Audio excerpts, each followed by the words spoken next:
오미크론 변이 확산세로 어제 발생한 코로나19 신규 확진자가 36,719명으로 집계됐습니다. 확진자 급증으로 재택치료자가 16만 명에 육박했지만 정부가 고위험군 환자 관리에 집중하기로 하면서 사실상 방치하고 있다는 불만도 나오고 있습니다. 대선이 한 달도 남지 않은 가운데 여야 후보들은 민생 행보에 나서며 표심 잡기에 주력합니다. 더불어민주당 이재명 후보는 자영업자, 소상공인 대표단과 만나 민심을 달래고 국민의힘 윤석열 후보는 택시기사들과 만나 제도 개선 방안을 논의합니다. 베이징 동계올림픽에 출전한 우리 선수단이 어제 쇼트트랙 남자 1000m 준결승에서 벌어진 판정 문제에 대해서 국제스포츠중재재판소에 제소하기로 했습니다. 윤홍근 선수단장이 잠시 뒤 긴급 기자회견을 열고 관련 내용을 설명합니다. 3명이 숨진 삼표산업 양주 채석장 붕괴 사고 당시 현장 소장이 자리를 비웠고 사전 안전성 검사나 안전망도 없었던 것으로 드러났습니다. 경찰은 압수수색으로 확보한 점검 일지 등을 분석하면서 사고 원인을 밝히기 위한 수사를 진행하고 있습니다. 이른바 경비원 갑질금지법이 시행된 지 100일이 지났지만 경비원에 대한 폭언과 폭행은 오히려 늘어난 것으로 나타났습니다. 구체적인 금지 조항과 강제 조치가 마련돼야 한다는 지적이 나오고 있습니다. 북한이 지난 6일 최고인민회의를 열고 코로나19 대응을 위한 방역 예산을 30% 이상 늘렸습니다. 김정은 국무위원장이 불참하면서 대외 메시지는 나오지 않아 김정일의 80번째 생일인 오는 16일이나 김일성 생일인 4월 15일을 계기로 나올 전망입니다. 시청자 여러분 안녕하십니까? 뉴스앤 이슈 시작합니다. 오미크론 변이 확산세가 계속되면서 코로나19 신규 확진자는 오늘도 3만 명대 중반을 기록했습니다. 방역당국도 오미크론 변이 영향으로 이달 말에는 국내 확진자가 하루에 최대 17만 명까지 발생할 가능성이 있다고 전망했습니다. 취재기자 연결합니다. 개훈이 기자. 네, 개훈입니다. 네, 신규 확진자 현황 자세히 전해주시죠. 네, 오늘 0시 기준 코로나19 신규 환자는 36,719명입니다. 전날보다 1,400명 넘게 늘며 3만 명대 확진자는 나흘째 계속되고 있습니다. 확진자 규모는 일주일 전에 2배, 2주 전보다는 4.3배 증가했습니다. 국내 발생이 36,619명으로 이 가운데 수도권에서 57.3%가 발생했습니다. 방역당국은 설 연휴 이동량 증가에 따른 확진자 발생이 이번 주 중에 집중될 것으로 보고 있습니다. 정은경 질병관리청장도 오미크론 변이 영향으로 2월 말에는 국내 확진자 수가 13만에서 17만 명까지 발생할 가능성이 있다고 전망했습니다. 다만 위중증이나 사망자 수는 안정세를 유지하고 있습니다. 위중증 환자 수는 전날보다 2명이 줄어 268명으로 11일째 200명대입니다. 사망자는 36명이 늘어나 누적 사망자 수는 6,922명입니다. 확진자가 늘면서 재택치료자도 급증하고 있습니다. 오늘 0시 기준 재택치료 대상자는 15만 9,169명으로 하루 만에 12,000명 넘게 늘었습니다. 재택치료자의 57.5%는 수도권에 집중됐습니다. 환자 병상 가동률은 안정세입니다.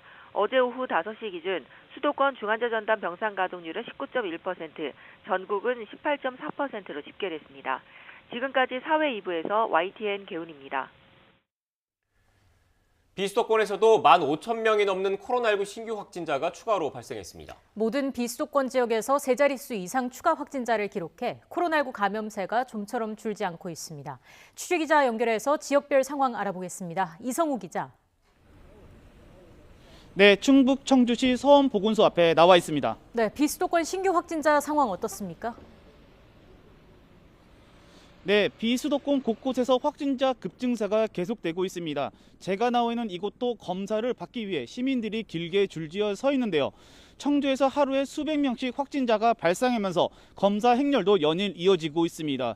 충북의 경우 오늘 오전 0시 기준 803명의 신규 환자가 발생했습니다. 지난 5일 980명으로 정점을 찍은 뒤 이틀 연속 확진자 수가 완만하게 감소하고 있는데요. 확진율 역시 7.6%로 어제 14.4%보다 6.8%포인트 낮아졌습니다. 강원도는 738명의 확진자가 추가되면서 사흘 연속 700명대를 기록했습니다. 강원에서는 지난 2020년 2월 최초 확진자가 발생한 이후 650여일 만인 지난해 말 누적 환자 10,000명을 넘어섰습니다. 하지만 불과 2달이 안 돼 어제 누적 환자 2만 명을 넘어 확산 속도가 점점 빨라지는 추세입니다. 경북에서는 지난 4일 이후 매일 1,000명대 확진자가 추가되고 있고 전북에서도 일일 신규 확진자 수가 닷새 연속 1000명대를 기록하고 있습니다. 특히 전북의 경우 확진자가 다른 사람 몇 명을 감염시키는지를 나타내는 재생산지수가 1.36을 기록하고 있습니다. 문제는 비수도권 지역 대부분에서 확진자가 연일 급증하고 있지만 역학조사가 따라가지 못하는 상황이어서 감염 경로가 불분명한 환자가 많다는 점입니다. 그나마 폭증하는 신규 확진자 수와 비교해 중환자 증가폭은 상대적으로 크지 않은 상황입니다. 방역당국은 확진자 증가세가 당분간 이어질 가능성이 큰 만큼 개개인의 방역 수칙 준수를 꼭 지켜달라고 당부했습니다. 지금까지 충북 청주시 서원보건소 앞에서 YTN 이성호입니다. 감염에 취약한 요양병원과 요양시설에서도 코로나19 집단 감염이 이어지고 있습니다. 정부는 기본 수칙을 유지하면서 4차 접종까지 진행하는 방안을 검토하고 있습니다. 자세한 소식 현장에 나가 있는 취재기자 연결해서 들어보겠습니다. 김철희 기자. 네, 서울 독산동 요양병원 앞에 나와 있습니다. 네, 그곳 요양병원에서도 집단 감염이 일어났는데 현장 분위기 어떻습니까? 네, 집단 감염이 발생한 이곳 병원에서는 오전 내내 드나드는 사람을 거의 찾아볼 수 없었고 간간히 종사자들 모습만 눈에 띄었습니다. 확진자들이 많이 나온 5층과 8층은 여전히 동일 집단 격리 상태를 유지하고 있습니다. 이곳 병원에서 첫 확진자가 발생한 것은 지난달 28일입니다. 병원 종사자 2명이 첫 확진 판정을 받으면서 감염이 시작됐습니다. 종사자들이 환자의 식사나 옷 입기 등 일상생활을 도우면서 밀접 접촉을 많이 하다 보니 감염이 빠르게 퍼진 것으로 보입니다. 또 일부 종사자들이 노조가입을 독려하기 위해 증상 발현 뒤에도 병원 곳곳을 돌아다녔다는 내부 증언이 나오기도 했습니다. 병원 측은 지금까지 모두 84명이 확진됐다고 밝혔는데요. 감염된 환자는 퇴원 처리 뒤 코로나19 전담 병원으로 옮겨졌고 감염 직원들은 자택 격리에 들어갔습니다. 다른 지역에서도 요양병원이나 요양시설발 집단 감염은 이어지고 있습니다. 경기 수원시 요양병원에서도 19명, 양주시 요양원에서 17명, 오산시 요양원에서는 11명이 코로나19에 감염되기도 했습니다. 지난 1월 한 달 동안 요양병원과 시설에서는 모두 66건의 집단 감염이 발생해 2,490명이 감염됐고 2월 첫째 주에도 벌써 121명이 확진 판정을 받았는데요. 요양시설이 밀접, 밀집, 밀폐의 3밀 시설인데다 예방접종 역시 비교적 이른 시점에 마무리한 곳이라 집단 감염 규모가 커진 것으로 추정됩니다. 방역당국은 종사자 선제검사와 입원 입소자 PCR 검사 방침을 유지하고 시설 내 보건용 마스크 착용, 환기 등 감염 관리도 계속하겠다고 밝혔습니다. 여기에 더해 정부는 요양시설 4차 접종 계획도 수립하고 있는데요. 면역도 조사와 백신 효과를 검토한 뒤 명확한 계획을 세울 예정입니다. 시설 내 미접종자에 대해서는 지난 1월 사용 허가가 난 노바백스 백신을 활용해 접종을 독려하겠다는 방침입니다. 지금까지 서울 독산동 요양병원 앞에서 YTN 김철입니다. 문재인 대통령은 정부가 제출한 추가 경정 예산안과 관련해서 신속한 지원이 생명인 만큼 국회 협조를 간곡히 당부한다고 강조했습니다. 또 정부는 국회 심의 과정에서 사각지대 해소 등 합리적인 대안에 대해서는 성심껏 검토할 것이라고 덧붙였습니다. 문 대통령의 국무회의 모두 발언 직접 들어보시겠습니다. 소상공인들과 자영업자들, 피해업종에 대한 지원은 한시도 늦출 수 없습니다. 이분들의 어려움을 최대한 빨리 덜어드리기 위해 정부는 지난 1월 추경안을 국회에 제출했습니다. 1월 추경안 제출은 평상시에는 전례 없는 일이지만 그만큼 신속한 지원이 절실하기 때문입니다. 또한 지난해 발생한 초과 세수를 최대한 빨리 어려운 국민들께 돌려드리기 위해서입니다. 신속한 지원이 생명인 만큼 국회의 협조를 간곡히 당부드립니다. 정부는 국회 심의 과정에서 사각지대 해소 등 합리적인 대안에 대해서는 성심껏 검토할 것입니다. 어제 저녁 쇼트트랙 남자 1000m 준결승에서 황대헌이 석연찮은 판정으로 탈락한 상황과 관련해 우리 선수단이 국제스포츠중재재판소 제소의 뜻을 밝혔습니다. 네, 현재 윤홍근 선수단장이 긴급 기자회견을 열고 있습니다. 현장 연결해서 직접 들어보겠습니다. 대한체육회 홍보실장 윤경호입니다. 오늘은 어제 쇼트트랙 남자 1000m 경기 중 평가 판정에 대한 대한민국 선수단장의 긴급 기자회견입니다. 오늘 기자회견은 시한이 긴급함을 감안하여 급하게 준비된 점 양해 부탁드립니다. 질의응답은 단장님의 모든 말씀 이후에 받도록 하겠습니다. 먼저 참석자 소개가 있겠습니다. 먼저 대한민국 선수단장 윤홍근 단장님 자리하셨습니다.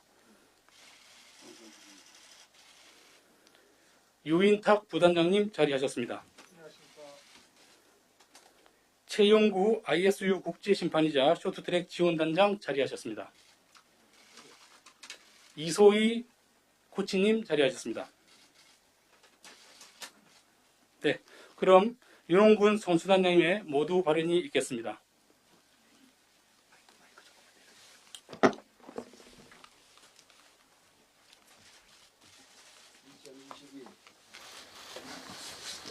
(24회) 베이징 동계올림픽 대한민국 선수단장 윤홍근입니다. 오늘 우리 대한민국 선수단에 대해서 애정을 갖고 기자회견에 참석해 주신 미디어 관계자 여러분들께 깊은 감사의 말씀을 드립니다. 존경하고 사랑하는 대한민국 국민 여러분, 우선 어제 베이징 캐피탈 인도어 스타디움에서 열린 쇼트트랙 남자 1000m 준결승 경기에서 5천만 대한민국 국민 여러분의 오랜 꿈과 희망과 염원을 지켜내지 못하고 4년여의 피땀 흘려 가꾼 우리 쇼트트랙 젊은 선수들의 4년의 청춘을 지켜내지 못한 부분에 대해서 대한민국 선수단을 대표해서 선수단장으로서 진심으로 사죄와 용서를 구하는 바입니다. 정말 죄송합니다. 스포츠는 페어플레이가 담보되어야 합니다. 스포츠를 통해 그래서 전 인류가 꿈과 희망과 용기를 얻는 것입니다. 현장에 있는 3명의 심판단이 전부가 아닙니다. 이 경기를 지켜보았던 전 세계 80억 인류 전원이 심판인 것입니다. 이 경기의 심판은 마음으로 이 경기를 전 세계 80억 인류가 심판했으리라고 우리 모두는 확실하고 있습니다. 어제 대한민국 선수단은 경기 종료 후에 종목 관계자를 통해서 현장에서 강력한 의의를 제기하였습니다. 그리고 ISU 및 IOC에 항의 서한문을 발송하였습니다. 그리고 IOC 위원이신 대한체육회 이기용 회장과 유승민 위원을 통해 직접 IOC 바이오 위원장과의 즉석 면담도 현재 요청해 놓고 있는 상황이고, 만나서 이러한 부당한 일이 다시는 벌어지지 않도록 강력하게 요청할 계획입니다. 또한 카스에 가능한 방법을 모두 찾아 절차에 맞게끔 즉석 카스에 제소를 하도록 하겠습니다. 그럼에 따라서 이러한 판정의 부당함에 대해서 다시는 국제빙상계 및 스포츠계에 이러한 일이 발생하지 않도록 모든 수단과 방법을 강구하겠습니다. 이제는 무엇보다 중요한 것은 우리 대한민국 선수단의 상처를 치료하는 것입니다. 이 젊은 청년들은 4년을 청춘을 바쳐가며 피땀 흘려 이 자리를 준비해 왔습니다. 어제 밤새도록 우리 대한민국에서 모든 국민들께서, 그리고 정치권과 조야 관계자들 모두가 우리 대한민국 선수단 전체를 즉각 철수시키라는 그러한 요청이 쇄도하고 있습니다. 하지만 어제 경기가 이제 시작입니다. 앞으로 남아있는 경기가 더 많습니다. 따라서 지난 4년 동안 피땀 흘려 준비해온 우리 선수들이 대한민국의 특유의 불굴의 투지를 투혼을 발휘해서 남아있는 경기에서 최고의 감동을 만들어 나갈 수 있도록 국민 여러분께서 조금만 더 큰 응원과 격려를 가지고 힘을 실어주신다면 어제의 경기를 교훈 삼아서 더욱더 남은 경기에서 더 큰 감동을 줄 수 있도록 노력하겠습니다. 국민 여러분과 여기 함께 계시는 우리 미디어 관계자 여러분께서 더 큰 응원과 격려를 보내주시기를 대한민국 선수단장으로서 진심으로 부탁드리겠습니다. 여러분 잘 부탁드리겠습니다. 자세한 내용은 질의해 주시면 성심성의껏 답변하도록 하겠습니다.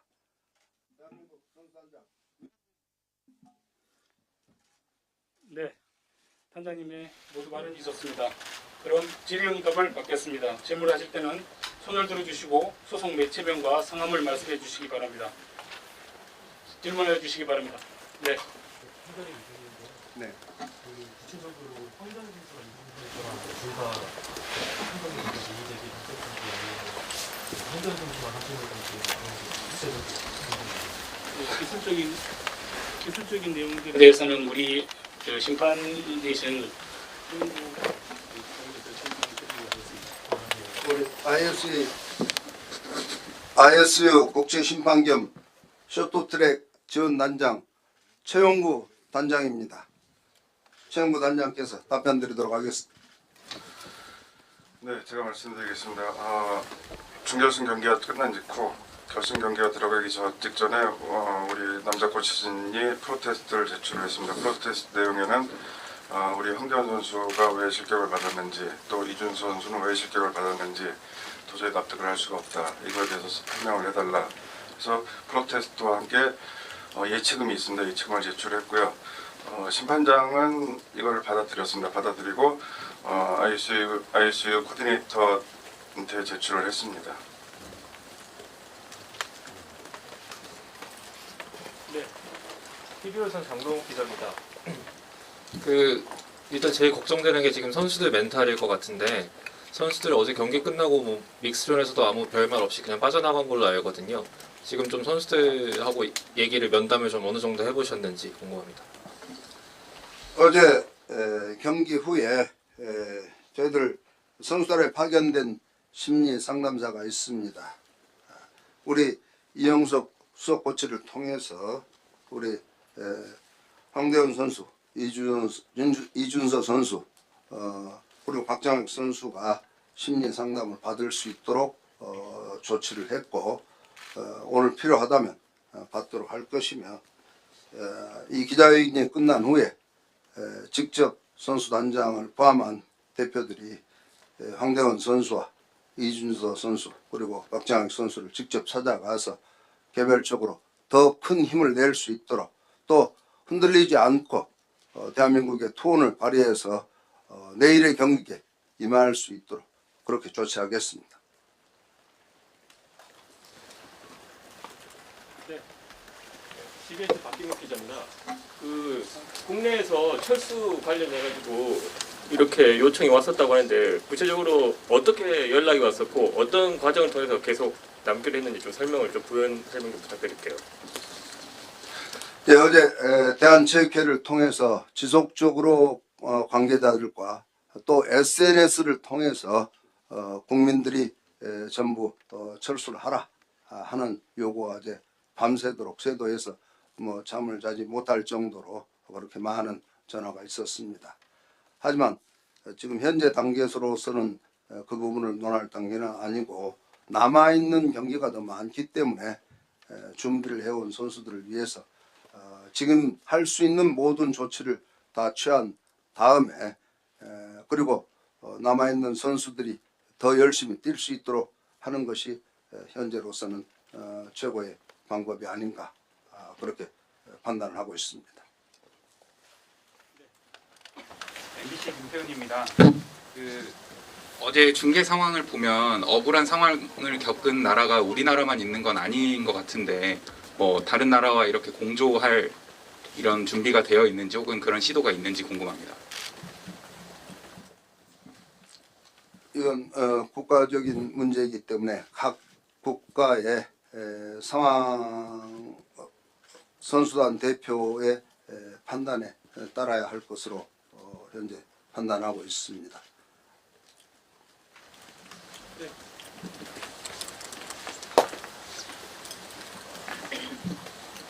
네, 안녕하세요. 스포츠동화 강산입니다. 지금 계속해서 중국의 좀 편파 판정이나 텃세 이런 부분에 대해서 부각이 되고 있고 또 앞으로도 이런 비슷한 상황이 발생하지 않는다고 장담할 수는 없을 것 같은데 비슷한 상황이 반복된다면 그때는 또 어떻게 대처하실지도 답변 부탁드리겠습니다. 그 부분에 대해서는 IOC 위원장의 즉각적인 면담을 현재 요구하고 있고 스포츠에서는 페어플레이가 가장 중요한 부분이다 하는 것을 강조하고 이런 일이 더 재발하지 않도록 국제 스포츠계의 윤리를 지속 강조할 계획입니다. 그리고 상황을 더 봐가면서 나머지 판단은 내리도록 현재까지 할 수 있는 모든 방법은 다 강구를 하겠습니다. We haven't understood anything. I mean, this is an international event. Can't we have an English translation of some sort?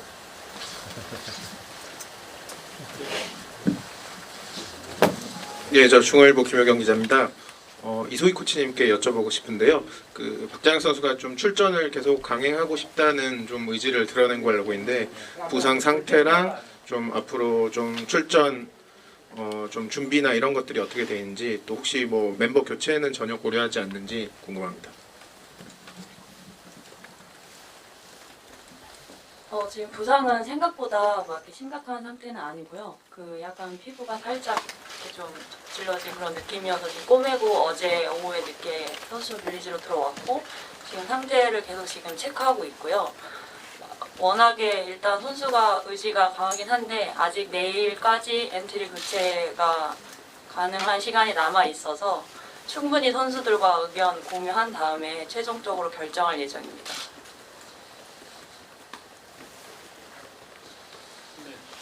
TV조선 정동욱 기자.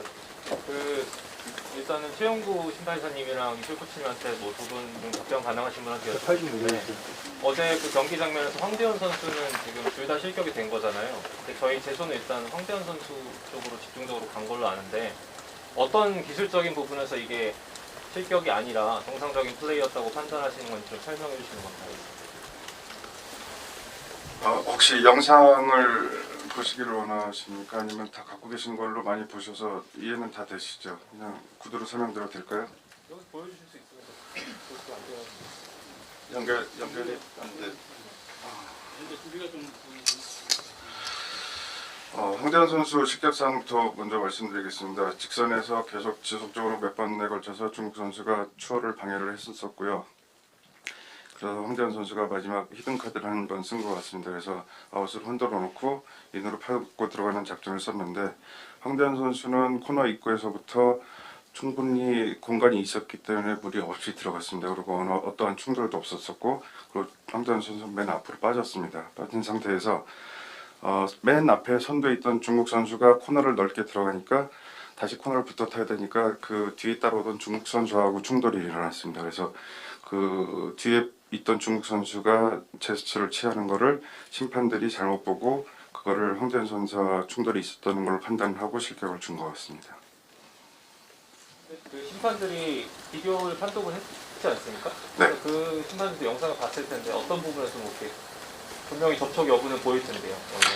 접촉이 없는 부분은 맞습니다. 접촉이 없는 부분은 맞는데 규정이 또 어떻게 돼 있냐면은 뒤늦은 부정 추월로 인하여 접촉이 있는 경우에 실격이 주게 돼 있다 이렇게 돼 있습니다. 그런데 그 영상이나 그 경기에서는 전혀 접촉이 없었기 때문에 실격을 안 줘야 되는 부분이 맞습니다.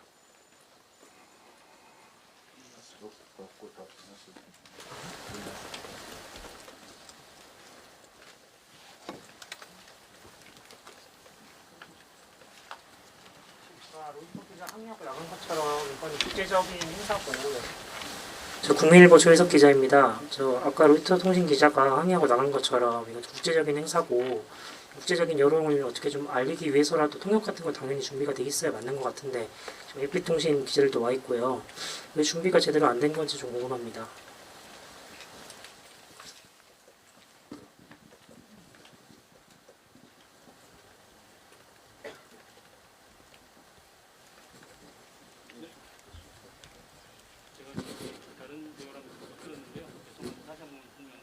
마이크 좀 켜고 해주세요. 네. 다시 한번 질문 부탁드리겠습니다.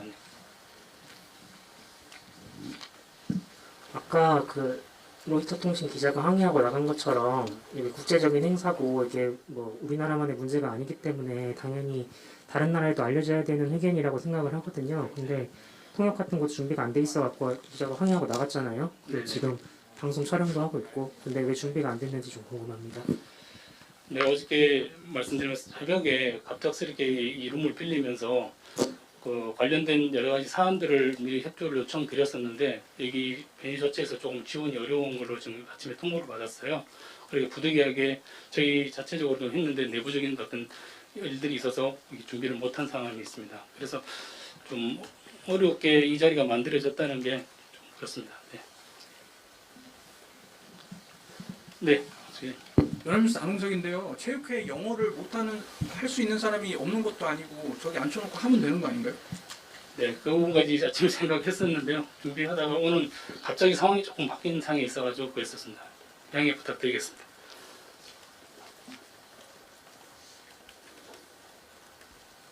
네, 저는 추후에 혹시 그러면 이제 외신들 상대로 뭐 영어라든지 뭐 지금 뭐 모두 발언 정도로 좀 번역해서 이렇게 배포를 할 계획이 있으신지? 네, 이 오전에 말씀드린 단장님께서 말씀 자료는 모두 발언 자료를 번역을 해서 저희들이 외신이나 보좌를 다시 제공하도록 하겠습니다. 네, 오늘 기자님. 네. 네, JTBC 오늘입니다. 일단 ISU는 이걸 받아들이지 않은 걸로 이제 오전에 릴리즈가 됐는데 이거에 대해서는 이제 우리가 추후 어떻게 할 것이고 또 국제 심판이시기 때문에 오늘 나온 이 ISU의 결과에 대해서도 어떻게 생각하시는지도 좀 궁금합니다. ISU의 답변은 충분히 예견이 됐다고 생각을 합니다. 경기 판정에 대해서는 번복을 할 수가 없고 그런 부분이 경기 규정 297조에 나와 있습니다. 그래서 그거에 대해서는 충분히 예상을 했고요. 저희가 바라는 거는 뭔가 하면은 우리가 앞으로 남은 종목이 많은데 우리 선수들한테 또 이런 부당한 불이익이 생길까 그거를 염려해서 저희가 이렇게 하는 거고 그리고 조금 더 강력하게 제소를 하려고 하고 있습니다.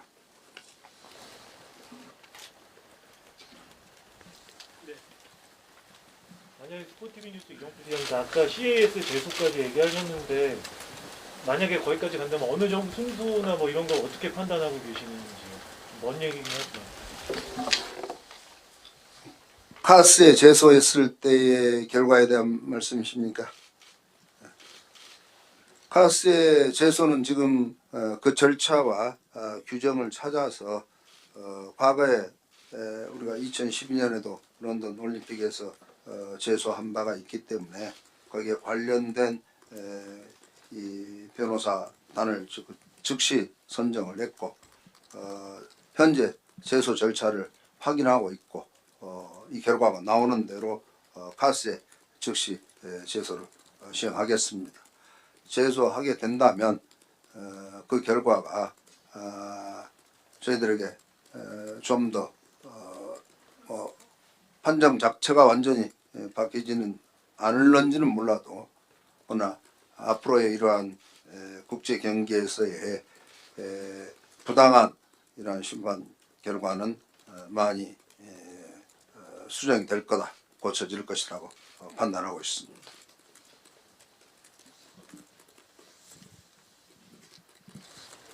네, 또 추가 질문 없으실까요? 네.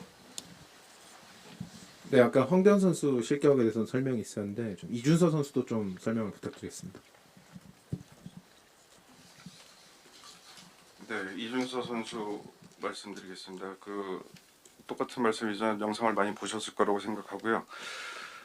이준서 선수는 정상적으로 인코스로 추월해서 두 번째 자리에 위치해 있었습니다. 그리고 두 번째 자리 있으면서 코너 입구에서 들어왔고 그 다음 그 같은 코너에 나가면서 정상적인 주로 활주를 했습니다. 근데 세 번째 이제 헝가리 선수가 있었고 네 번째 중국 선수가 있었습니다. 그래서 심판진의 판단은 이준서 선수가 직선에서 자기 주로를 안 타고 안으로 급격히 들어왔기 때문에 이게 실격이라고 이렇게 얘기를 했으나 비디오 영상 이제 저희뿐만 아니라 이제 방송국에서 받은 제가 영상을 파악한 바로는 네 번째 있는 중국 선수가 헝가리 선수의 왼쪽 엉덩이에 손을 대면서 미는 동작에 의해서 헝가리 선수가 중심이 흔들려서 안쪽으로 돌아가고 나서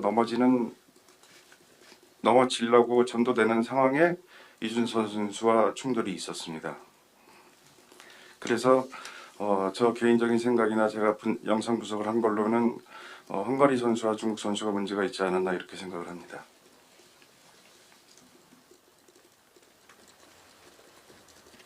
네, 질문해 주시죠.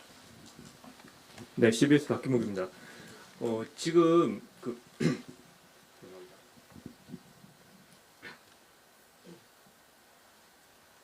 제가 순간 질문을 갑자기 생각했어요. 네, 그럼 다른 분 질문. 예, 저쪽 뒤에 계신 분. 네, 그 대회가 지금 바로바로 진행이 되는데 현실적으로 구제가 안 되는 거인지랑 그다음에 약간 뭐 제소를 해서 다음 경기에는 뭐 이런 영향이 없게 하겠다는 의견을 밝히셨는데 당장 경기가 내일 있고 바로바로 다 진행이 되는데 그런 부분들이 좀 가능한 부분인지 좀 얘기 좀 해주십시오.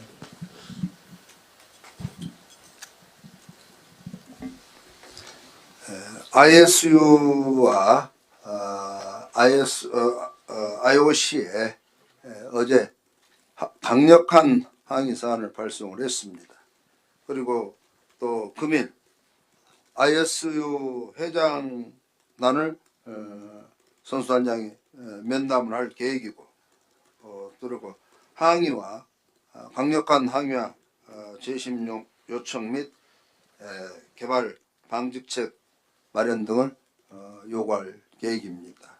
또한 아까도 말씀드렸다시피 IOC 바위원장님께 대한민국 IOC 위원인 이경 대한체육회장과 유승민 의원을 통해서 IOC의 정신과 이러한 부당한 관행에 대한 재발 방지를 강력하게 요청을 하겠습니다.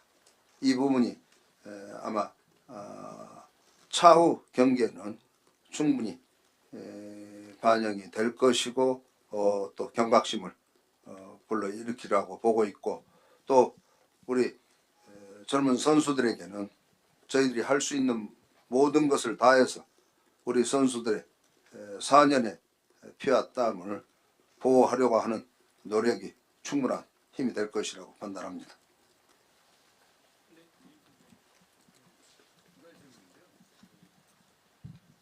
최영구 심판께는 결승전 상황에서 그 헝가리 선수와 중국 선수의 이제 결승전 상황에서 헝가리 선수에게 사실 실격 판정이 된 부분에 대해서 좀 어떻게 보시는지도 궁금하고 단장님께는 지금 일련의 이러한 판정들이 중국 선수들에게 유리하게 되는 부분이 있다라고 확인하시는지 좀 궁금합니다.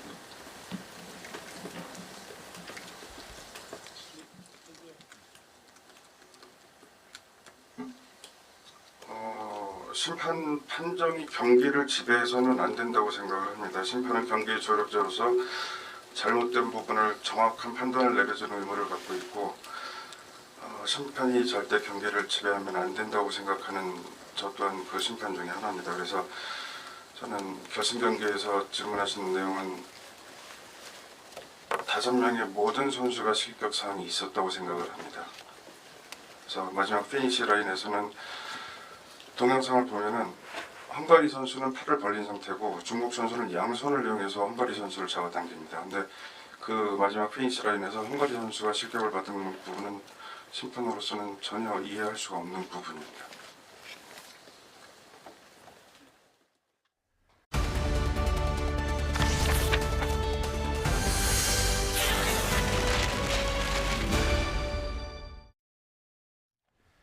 대선이 한 달도 남지 않은 가운데 더불어민주당 이재명 후보는 코로나19 방역 상황을 점검하고 자영업자와 소상공인 단체와 만나는 등 민생 행보에 나섭니다. 국민의힘 윤석열 후보는 과학기술 토론회에 참석해 과학기술 분야 공약을 발표합니다.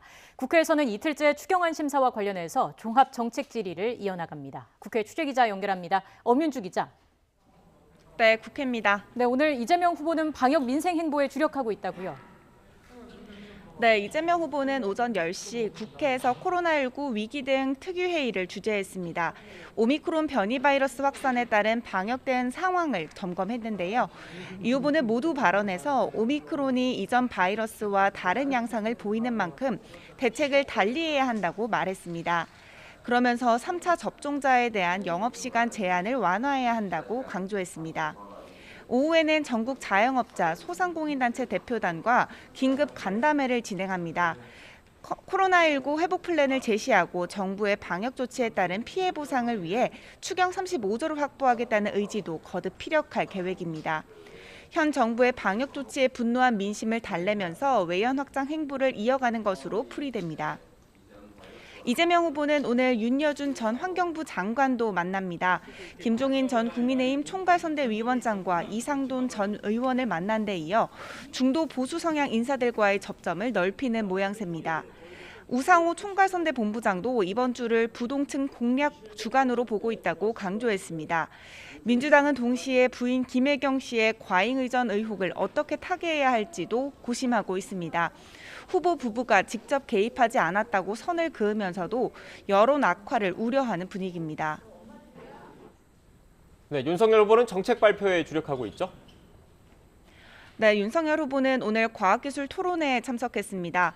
이 자리에서 윤 후보는 대통령 직속 과학기술위원회를 꾸려 과학기술을 직접 챙기고 탈원전 정책처럼 정치가 정책을 흔드는 사태를 원천 차단하겠다고 공약했습니다.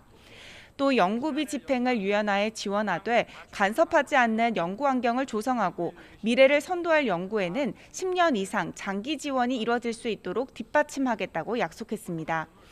오후에는 택시 정책 간담회에 참석해 택시 기사들의 고충을 청취하고 제도 개선 방안을 모색합니다. 생활 밀착형 심쿵 공약으로는 입대 코디네이터를 도입해 입대 예정자들의 대기 시간을 제로화하겠다는 약속을 내놨습니다. 당 차원에서는 민주당 이재명 후보의 부인 김혜경 씨의 과잉 의전 논란에 대한 공세의 고삐를 계속 조이고 있습니다. 김기현 원내대표는 이 후보 측이 경기도청 공무원에게 제사 음식 심부름을 시켰다는 의혹이 추가됐다면서 좀스럽고 지질한 행태라고 맹비난했습니다. 국민의힘 역시 선거가 다가오면서 외연 확장에 주력하고 있는데요. 설 연휴 호남을 돌며 공을 들여온 이준석 대표는 국민의힘의 호남 지역 득표율 목표치를 애초보다 5%포인트 높인 25%로 올리겠다고 공언했습니다. 윤 후보의 광주 아파트 붕괴 사고 현장 방문과 호남 공약 발표로 호남 민심이 우호적으로 변하고 있다는 판단에 따른 것으로 풀이됩니다.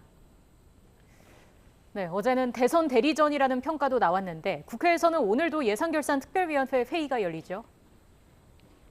네, 국회는 이틀째 예결특위를 열어 추가 경정 예산안 심사와 정책 질의를 이어갑니다. 기획재정위원회의 추경안 심사도 진행되는데요. 김부겸 국무총리와 홍남기 부총리 겸 기획재정부 장관을 비롯한 관계부처 장관들이 참석한 가운데 여야 모두 정부를 향해 추경안 증액을 요구하며 압박 수위를 높이고 있습니다. 앞서 정부는 여야 합의를 전제로 한 추경 증액을 검토하겠다고는 했지만 대폭 증액에는 선을 긋고 있어 심사 과정에서는 적잖은 진통이 예상됩니다. 앞서 어제 국회 산업통상자원위원회와 보건복지위원회에서는 기존 정부안보다 40조 원 늘어난 추경안이 의결됐는데요. 국회와 함께 논의를 해보겠다던 김부겸 총리가 정부안을 훌쩍 뛰어넘는 증액 규모의 난색을 표하기도 했습니다. 지금까지 국회에서 전해드렸습니다. 아파트 경비원 최희석 씨의 사망 이후 만들어진 이른바 경비원 갑질 금지법이 시행된 지 100일이 지났습니다. 경비원을 보호하기 위해 법을 만들었는데도 현장에서는 여전히 폭언과 폭행 피해를 호소하는 목소리가 이어지고 있습니다. 황윤태 기자가 취재했습니다. 술 취한 남성이 경비원을 거칠게 밀칩니다. 경비원을 향해 내달리다 발차기까지 합니다. 취객의 폭행은 경찰이 출동한 뒤에야 겨우 끝납니다. 웬만하면 그냥 수천 사람을 그냥 이렇게 보내려고 그랬는데 이건 계속 그래서 그냥 무서워가지고 내 쑥쑥 도망 들어갔어요. 재작년 입주민의 갑질과 폭행에 시달리다 아파트 경비원 최희석 씨가 소중한 목숨을 끊었습니다. 사회적으로 큰 논란이 일자 경비원에게 대리 주차나 대형 폐기물 처리 등을 시킬 수 없는 경비원 갑질 금지법이 마련됐습니다. 시행된 지 100일이 훨씬 지났지만 경비원들을 향한 폭언과 폭행은 끊이질 않고 있습니다. 지난해 주택관리공단에 접수된 경비원에 대한 폭언과 폭행 민원은 24건으로 재작년보다 늘어났습니다. 경비원들과 연결된 관리사무소 직원들에 대한 폭언이나 폭행도 재작년에 비해 증가했습니다. 불안정한 고용 문제도 여전히 풀어야 할 숙제입니다. 서울 압구정동의 한 아파트 단지입니다. 최근 해고 통보를 받은 경비원 50여 명이 열흘 넘게 농성 시위를 벌이고 있습니다. 는 옛날부터 없었어요. 소장님한테 우리가 건의를 하면 동대표 회의 때 이거는 해도 되겠다 하면 그걸 이제 안건을 상정을 하고, 근데 거의다가 무시를 당하죠. 경비원 갑질 방지법이 제대로 자리 잡기 위해선 구체적인 금지 조항이 더 필요할 뿐만 아니라 이를 강제할 수 있는 조치도 따라야 한다는 지적이 나옵니다. 아파트 경비 노동자의 괴롭힘 금지와 관련된 체크리스트를 고용노동부가 배포하고 각 입주민이나 내방객들에게 고지하고 이거 위반됐을 경우에는 페널티를 받을 수 있다는 걸 하면 좋을 것 같고요. 어렵게 만들어진 경비원 갑질방지법 조항이 허술할 경우 현장에서는 오히려 새로운 갈등의 불씨가 될 수 있다는 점도 유념해야 할 것으로 보입니다. YTN 황윤태입니다. 설날부터 길게 이어졌던 한파가 드디어 물러났습니다. 기온이 쑥 오르고 있는데요. 오늘 서울 낮 기온 영상 5도까지 올라 어제보다는 3도, 또 예년보다는 2도가량 높아 포근하겠습니다. 다만 일교차가 크게 벌어지니까요. 옷차림에 신경 써주시기 바랍니다. 오전에 꼈던 구름이 걷히면서 전국적으로 맑은 하늘 드러나 있습니다. 바람이 불면서 공기도 깨끗한데요.